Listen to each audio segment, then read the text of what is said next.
Oh, g'day. Keithy here, thanks for joining me again. You've caught me polishing my tool.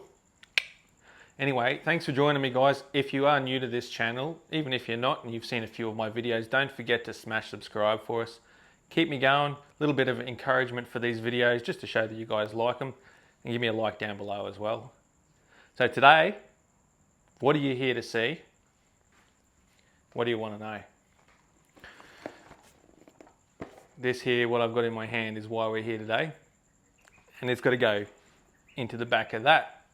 And what's it all about? Why am I doing it? And if you can sort of see that little diagram there, you've probably got some idea of what it is. So I guess we better get into it. Don't forget to grab a coffee, guys, and come on along for the ride. Well,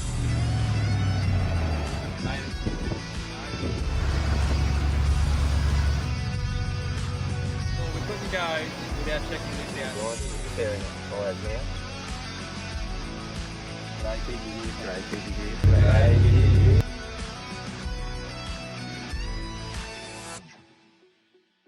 Okay, so here we are in the back of my Range Rover again. Yay, since the last video up there, you would have seen me playing around with this Projecta. So the long and short, the old Projecta charger turned into a warranty job. They sent me a new one, no change in the wiring setup, so in she went. And lo and behold, it doesn't work. The new one doesn't work now after a very short period of time and literally no use. I didn't use it a single time to operate the fridge or anything, to charge the battery while the fridge was operating or anything like that.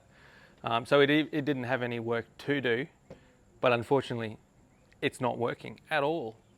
And it was just sitting there idle, decided it didn't want to work even from the alternator. It has got no lights on it because I've disconnected it from the whole system just to save it using electricity for the little red light that tells you that it doesn't work. So today's mission, Projecta is going. It's a 1225, it's a 25 amp charger. It's not the amps that I was worried about, it's just the fact that it couldn't handle, I think, the 450 watts of solar I've got up on the roof of this thing. I actually think it's 500 watts, to be honest.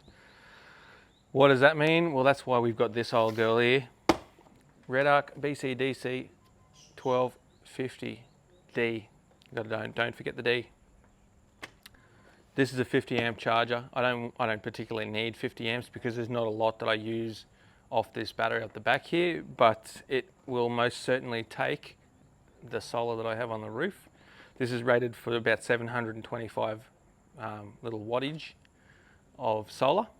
So if I can get 725 out of those two solar panels there, this thing will say, all right, I'll charge your battery, mate, no worries. It will also charge from the alternator as well, prioritizing solar. So it does the same thing that this Projecta does, but in the Redarc way. Now the difference between the 1250 and the 1240, the 40 is a 40 amp, obviously this is a 50 amp, is the 50 amp has a 4-stage charging cycle, so it sort of soft charges until it gets to a preset voltage, and then it kicks in and goes hell for leather at it. And I got this one because the staging for the charging system in it is actually more advanced than the one in the Projecta here. This Projecta one is a very basic charger, and I'm going to be honest with you, it never worked. So time for something that's going to work. I've splashed out with a little bit more cash to get this bad boy here. This one's around $600. It's more expensive than I would have liked to have spent compared to this old girl here, which was, I think it was about $400 for the Projecta. But this one will definitely do the job. It's got a good warranty, got the instructions there, and literally to wire it into the Range Rover is no different to what the Projecta's already got. There are 4 cables, one earth, one with your power in from the solar, one with your power in from the alternator, and one with the power that goes to your auxiliary battery to charge it up. Pretty simple. There are other options as well. There are 3 other cables on this one. One of them is for an LED to light up that you can run up to the front of the car. It says when it's charging and when it's not. We don't need that. There's another one that operates for the smart alternators. I don't have a smart alternator, so we don't need that one. And the 4th one, I can't exactly remember what it is. 3rd one, sorry, little one.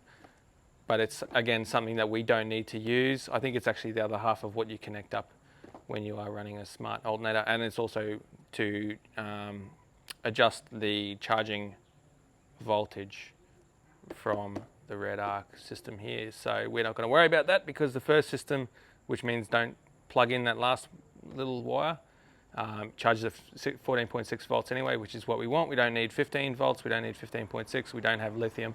So we're going to make this really basic 4 wires. Now, if you look in here, I already have 4 connections from the Projecta. It's a bit hard to see for you guys right now. They are exactly the same connections on the same gauge wire that the Projecta already has. So it's a pretty simple swap here. All I need to do with this Redarc to make it work is just solder in a couple of little connectors, keep the connectors that I've already got from here, just solder in these new ones from the Redarc and plug it in, and away we go. So without further ado, I'm going to open this up, disconnect, take this dirty old Projecta off here because that's going in the bin, and we'll get a Redarc playing a game. All right, so what is the entourage that we're going to use for this? We've got some wire, solder wire, pair of scissors because I'm super basic. If I need to cut any of these old ones out, I'm just going to use a pair of scissors for that. If you've got some kind of special tool, then good on you. This will do the job. It's all you need sometimes. Soldering iron, because I'm going to solder into the new Anderson plug connections, which are up on top of the drawers over there. This is really handy. Now, I got this from J-Car and it was quite cheap. I think it was 15 bucks or something, it might be 12 bucks. And this will hold your wires when you are doing some soldering, so you can clip them in there, and they'll stay still. So one wire will go in that way, one will go that way when you're soldering something in to attach it. Just makes it really easy, and then it gives you sort of your hands free. So when you're soldering, you can hold your core here, your wire here, and then you can dab, dab, dab, dab, dab, dab, and do what you got to do without having to hold on to whatever it is, and it holds it quite steady. They're quite stable little things. And you've got another one up here if you needed to hold something else there as well. It's sort of flexible, really cool little tool. Recommend getting that. And obviously you need the charger, so I'll open this up. This is actually a lot smaller than I expected this thing. This Redarc, and that really is that is it, ladies and gentlemen. And it is virtually the same size as the Projecta that's going out. So there's not a lot that's different. As I mentioned before, there are 3 wires in here that are special ones. One's for a light, and up the front you can tell yourself if it's running or not. One of them will tell you to change the voltage, the charging voltage, which we're not going to use. And the third one, I can't even remember what it does, but we don't need any of these. So those 3 are null and void. It's just these 4 here, these big ones, which we are going to put Anderson connectors onto. And then it's clip, clip, clip in there, and we're laughing. So let's get into that. So it's as simple as this, really. I just wrapped a little bit of tape around this earth wire, just so that the clip doesn't go through and just penetrate it. I did, silly me, on the first one that I didn't put that on there to protect, and you can see it sort of just cut into the top there. So I've just put a little bit of electrical tape over there just to protect the sheath. So in one clamp I've got the negative wire, and in the other clamp I've got the connector, the Anderson connector. Here we go, let's chuck some solder in it. So it's pretty easy. All you do is get some heat up first. And this wind is definitely not going to be helping me. It'll sort of cool it down. What I want to do is get it hot enough to be able to put the solder in there. Some people like to take it off the roll. I'll put it like this, and if I need more, I'll spin it out as I go. Just give it a little bit to get hot. So I've had this turned on for a couple of minutes. So just hold it here for a minute or two, not even that, maybe 30 seconds. Let it get hot, and then you can start feeding the wire in, and the wire will start to melt, and you just basically keep going. That's it, straight in. Just keep going in. Obviously we want it to go in and not on the outside of this Anderson connector. And we want to put a lot in here because it's a big connector, so it's going to need a lot to fill it up and to join the connector to the wire. And once it starts coming out, which it just appears to be now, that is that. Take the heat off, let it cool for a second. And once it's cool enough, disconnect it. You'll end up with something like this, and you can feel that's cooled down. They're not going to come apart. And it's easier, I find it's easier than doing like the clamps and clasps and whatnot. So that's going to take a little bit to cool down. I'll take it out of there now. I'll take it out of here. These will be very hot too these tools. Even the wire itself up to here is warm, so that the heat when you are soldering actually goes quite a way up the wire. I'll use these little scissors here and I'll show you. That is connected. It's not going anywhere. And what I'll do after all of this is I will just put some, what's that magic word? The stuff you put over cabling, wiring. Heat shield. I can't remember the word, would you believe it? Thank you, brain tumour. Anyway, I will put some over the top there, that way they won't be exposed to anything. Okay, so for simplicity's sake, I've just cut these 3 smaller wires which I don't need to use, as we've already established. That's left us with 4. So they're pretty self-explanatory, but if you need to, just read that. It'll tell you exactly where they need to go. One's going to be solar, one's going to be earth, one's going to be from the main battery, and one's going to be out from this charger to your auxiliary battery. Can't go wrong now with that. So I'll get rid of this projector. I've got the system there opened up. It's just a matter of disconnecting the Anderson plugs that are in there, put in the connections onto this one here and plug and play. We'll go and see if it works. Okay, so it might be a little bit difficult for you to see. Obviously right now the sun has virtually gone down, so the solar is saying no deal. But the vehicle alternator is doing some charging, and then you can look up here and see that we're sitting around that 14.6 volts, which is what the charger is designed to do. We'll wait until daytime when we get a little bit more light to see how the solar does. For now, I haven't bolted this up, but I will now bolt it up to this little board here, and we'll call that done for tonight and get back tomorrow. In the meantime, bye-bye Projecta. Okay, ladies and gentlemen, if we go into the back of the Range Rover, obviously it's the next day right now and it's very bright outside. It's actually right on midday. We have got 13.4 volts, and that is all coming from the solar because the vehicle is not running. I've just turned the fridge on. It's a hot day and it's got to cool down.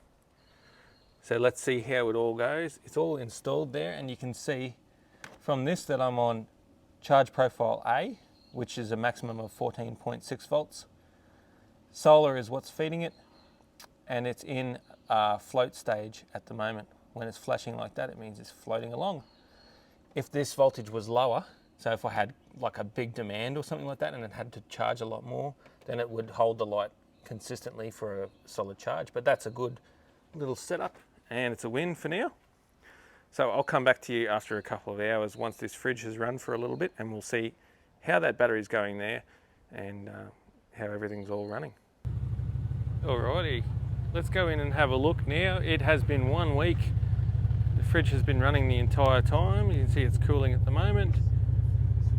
What is the battery charger doing? Okay, so I would suggest that it's saying that solar and the alternator are doing the work at the moment. Now, we'll just take a quick look up here. You can see the solar panels aren't doing all that much at the moment, and that's because it's sort of in the shade. There's a little bit of sun, but not too much at the moment, and that's okay. So I'd say the alternator is probably doing more of the work here. The real thing we want to see here is what the voltage is. 14.5 volts. So that would suggest that this is charging and doing what it should. That's a bloody good thing. So this is why I've left it for a week with the fridge running, just to make sure that after a week, could it keep that battery good, and would both the solar and the alternator be doing some of the work? And I think we've proven that yes, that's the case. All right, so there we go. I think we've proved that the old Projecta just wasn't up to the task. Couldn't take the solar, couldn't handle the heat from the alternator, and it just basically was not suitable or fit for purpose. And right there, that Redarc BCDC 1250 has handled it no worries. As you can see there, it was topping the battery up when we checked the voltage there. With the fridge running for over a week straight, vehicle parked in the garage at night time, only taken out twice in a 1 week time for a little bit of a drive. So it's managed to run the fridge and charge the battery on a short drive. So I think that's a win right there. Don't forget guys too, if you're enjoying my videos, don't forget to hit subscribe and like, comment as well. Let me know if you think I did a good job or if you think I could improve in certain places. you just got a general comment, anything like that, I love to have a chat, so don't be afraid to comment down in the comment section there, or you can go over to Chilling with Keithy on Facebook. You get me that way as well if you want to be a little bit more private than what we are out here on the regular YouTube. Anyway guys, thank you for watching, I really appreciate it. I'm very glad that we've got this situation sorted now so that I can run the fridge and get ready to start going back into those camping trips now, confidently knowing that the solar panels are going to do the job and the Alternate is also going to be able to do the job. So that, my friends, is a win. Until next time, take care and I'll see you then.